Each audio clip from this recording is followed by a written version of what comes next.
ദൈവത്തിൻ്റെ പരിശുദ്ധമായ നാമം മഹത്വപ്പെടുമാറാകട്ടെ. ദൈനംദിന അപ്പം എന്ന അനുദിന വചന ചിന്തയിലേക്ക് ഏവർക്കും സ്വാഗതം. ഇന്ന് പ്രാർത്ഥനയിൽ എന്ന വിഷയത്തെ ആസ്പദമാക്കി ചില കാര്യങ്ങളെ നമുക്ക് ചിന്തിക്കാം. അതിനാധാരമായ ഒരു വാക്യം വായിക്കാം. അപ്പോസ്തല പ്രവൃത്തികൾ 6-ാം അധ്യായം 4-ാം വാക്യം. ഞങ്ങളോ പ്രാർത്ഥനയിലും വചന ശുശ്രൂഷയിലും ഉറ്റിരിക്കും എന്ന് പറഞ്ഞു. പ്രാർത്ഥന വളരെ പ്രധാനമാണ്. പ്രാർത്ഥനയുടെ സുവർണ സമയം മറ്റു ജോലികൾക്കായി പാഴാക്കരുത്. നിങ്ങൾ പ്രാർത്ഥിക്കുന്നിടത്തോളം നിങ്ങളുടെ ആത്മാവിനെ വിശുദ്ധിയിൽ സൂക്ഷിക്കാൻ നിങ്ങൾക്ക് കഴിയും. പ്രാർത്ഥനയിലൂടെ നിങ്ങൾക്ക് സാത്താൻ്റെ ശക്തിയെ നശിപ്പിക്കാൻ കഴിയും. നിങ്ങൾക്ക് വിജയത്തിൽ തലയുയർത്തിപ്പിടിക്കാൻ കഴിയും.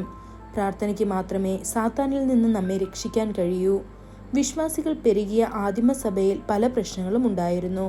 തങ്ങളുടെ വിധവകളെ പരിപാലിക്കുന്നില്ലെന്ന് ഗ്രീക്കുകാർ പരാതിപ്പെട്ടു. അനന്യാസും സഫീറയും പരിശുദ്ധാത്മാവിനോട് കളവ് പറഞ്ഞു. അവരുടെ സ്വത്ത് വിൽക്കുമ്പോൾ വരുമാനത്തിന്റെ ഒരു ഭാഗം മറച്ചുവെച്ചു. മറുവശത്ത് യഹൂദന്മാരുടെയും റോമൻ ഗവൺമെന്റിന്റെയും ഭയങ്കരമായ പരീക്ഷണങ്ങൾ ഉണ്ടായിരുന്നു. ഈ പരീക്ഷണങ്ങൾക്കിടയിലും അപ്പോസ്തലനായ പത്രോസ് ശ്രദ്ധ തെറ്റിയില്ല. അവൻ വളരെ ശ്രദ്ധാലുവായിരുന്നു. അദ്ദേഹം അപ്പോസ്തല പ്രവൃത്തികൾ 6-ാം അധ്യായം 4-ാം വാക്യത്തിൽ ഇപ്രകാരം പറയുന്നു: ഞങ്ങളോ പ്രാർത്ഥനയിലും വചന ശുശ്രൂഷയിലും ഉറ്റിരിക്കും എന്ന്. അതെ, തങ്ങളുടെ ശുശ്രൂഷയ്ക്ക് പ്രാർത്ഥന ഒഴിച്ചുകൂടാനാകാത്തതാണെന്ന് അപ്പോസ്തലന്മാർക്ക് അറിയാമായിരുന്നു.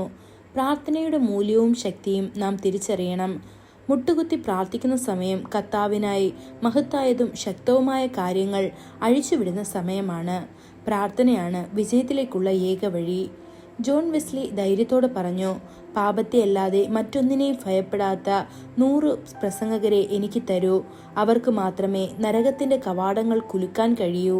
അവർക്ക് മാത്രമേ ഈ ഭൂമിയിൽ സ്വർഗരാജ്യം സ്ഥാപിക്കാൻ കഴിയൂ. തൻ്റെ മക്കളുടെ പ്രാർത്ഥനകൾക്ക് കർത്താവ് തീർച്ചയായും ഉത്തരം നൽകും. സ്വന്തമായി പ്രവർത്തിക്കുകയുമില്ല. പ്രാർത്ഥിക്കുന്നതിൽ നിന്ന് നിങ്ങളെ തടയുന്നതിനായി സാത്താൻ നിങ്ങളെ ക്ഷീണിപ്പിക്കാൻ പലതും കൊണ്ടുവന്നേക്കാം. എൻ്റെ ഭർത്താവ് പോലും എന്നെ തെറ്റിദ്ധരിക്കുന്നു, എന്നോട് പരുഷമായി സംസാരിക്കുകയും ചെയ്യുന്നു. ഞാൻ എങ്ങനെ പ്രാർത്ഥിക്കും? അല്ലെങ്കിൽ നിങ്ങളുടെ ആത്മവിശ്വാസം നഷ്ടപ്പെട്ട് എൻ്റെ ഭാര്യയ്ക്ക് ഇനി എന്നെ വിശ്വാസമില്ല, അവൾ എന്നെ എപ്പോഴും സംശയിക്കുന്നു, വിവാഹം കഴിഞ്ഞിട്ട് വർഷങ്ങളായിട്ടും ഒരു സന്തോഷവുമില്ല, അതുകൊണ്ട് പ്രാർത്ഥിച്ചിട്ട് എന്ത് പ്രയോജനം എന്നെല്ലാം. ഇരുട്ട് നിങ്ങളുടെ ഹൃദയത്തെ വലയം ചെയ്യുകയും പ്രാർത്ഥിക്കുന്നതിൽ നിന്ന് നിങ്ങളെ തടയുകയും ചെയ്താലും നിങ്ങൾ കർത്താവായ യേശുവിൻ്റെ അത്യുന്നത നാമം വിളിച്ചുകൊണ്ടേയിരിക്കണം. ദൈവസാന്നിധ്യം നിങ്ങളിലേക്ക് കൊണ്ടുവരാൻ അതിന് മാത്രമേ കഴിയൂ. ദൈവമക്കളെ, പ്രാർത്ഥിക്കുന്നതിൽ നിന്ന് നിങ്ങളെ തടയുന്ന അന്ധകാര നിമിത്തം പ്രാർത്ഥിക്കാൻ പ്രയാസം തോന്നുമ്പോൾ കഠിനമായി പ്രാർത്ഥിക്കുവിൻ, ക്ഷീണിക്കാതെ പ്രാർത്ഥിക്കുവിൻ, ഇടവിടാതെ പ്രാർത്ഥിക്കുകയും ചെയ്യുക. കർത്താവ് നിങ്ങളുടെ ജീവിതത്തിൽ ഒരു വലിയ അത്ഭുതം ചെയ്യും. ഈ വചനങ്ങളാൽ ദൈവം നമ്മെ ഓരോരുത്തരെയും അനുഗ്രഹിക്കുമാറാകട്ടെ. കൂടുതൽ ധ്യാനത്തിനുള്ള വാക്യം യെശയ്യാവ് 40-ാം അധ്യായം 29-31 വാക്യങ്ങൾ.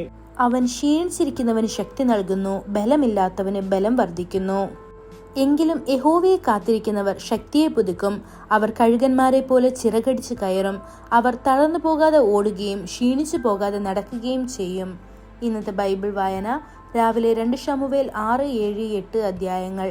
വൈകുന്നേരം ലൂക്കോസ് 15-ാം അധ്യായം 1 മുതൽ 10 വരെയുള്ള വാക്യങ്ങൾ. ആമേൻ.